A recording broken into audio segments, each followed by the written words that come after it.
This is Catherine Allen, Executive Director of Special Education. The purpose of this video is to address the needs of special education in Box Elder School District and solutions provided by the proposed bond. Over the past 5 school years, Box Elder has had significant increases to the number of students receiving special education services through individual education programs. As this chart illustrates, students with IEPs have increased each year for the past 5 years. At the end of the 2019-2020 school year, we had 876 students receiving special education. At the end of the 2023-2024 school year, the number of students receiving special education services had more than doubled, totaling 1,751. The services provided include speech and language, specialized instruction in core academic subjects, social, emotional, and behavior support, occupational therapy, physical therapy, and independent life skills training. This is Heidi Jo West. As enrollment fluctuates in various schools in the district, administrators must get creative about using the available space to best meet the needs of all students. The first option is typically to combine learning spaces or push subjects such as art, science, and music into the classrooms. In many of our schools, computer labs have been removed as well. Another option we consider is how to adjust the spaces that special education uses to provide additional classrooms for core classrooms. In the secondary schools, we have had to combine special education programs in classrooms to meet the needs of our students. Due to overcrowding and the limitation of space at Lakeview and North Park Elementary, we are only able to provide resource classrooms on site. 3 special classrooms have been moved from North Park and relocated to other schools in the past year. This often results in speech-language pathologists using smaller rooms or hallways to provide services to students. Sometimes we must combine 2 or 3 service providers in a singular, smaller room. This is regularly the case with occupational therapy services sharing with speech, resource, or a corner of a functional skills classroom. Our school psychologists who administer assessments and conduct observations are unable to have a dedicated space. They must complete their evaluations in a variety of temporarily available spaces. Many special education classrooms have been moved to smaller spaces to make services available in a building. Too often, we have to consider moving preschool, behavior units, and functional skills programs to another school that has space available. These classrooms often have specific needs, such as equipment for occupational therapy, healthcare services, and independent life skills training.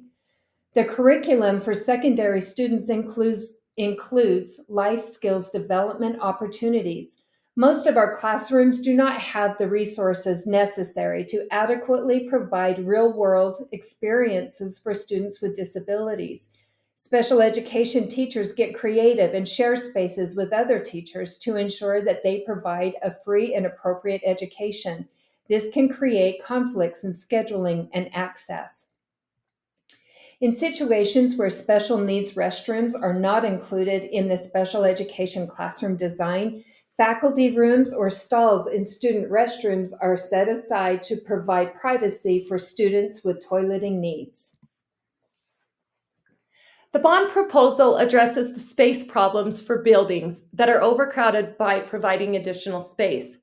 This will benefit our special education programs by offering additional designated space and specially designed classrooms in each of the newly constructed buildings. The intermediate schools that will be remodeled to become elementary classrooms will have room to include special education programs that aren't currently available at North Park or Lakeview Elementary.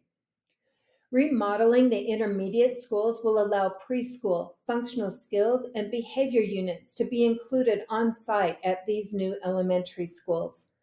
New buildings and additions will be designed to include a variety of special education room sizes. We will plan for full-size classrooms for preschool, resource, behavior, and functional skills units.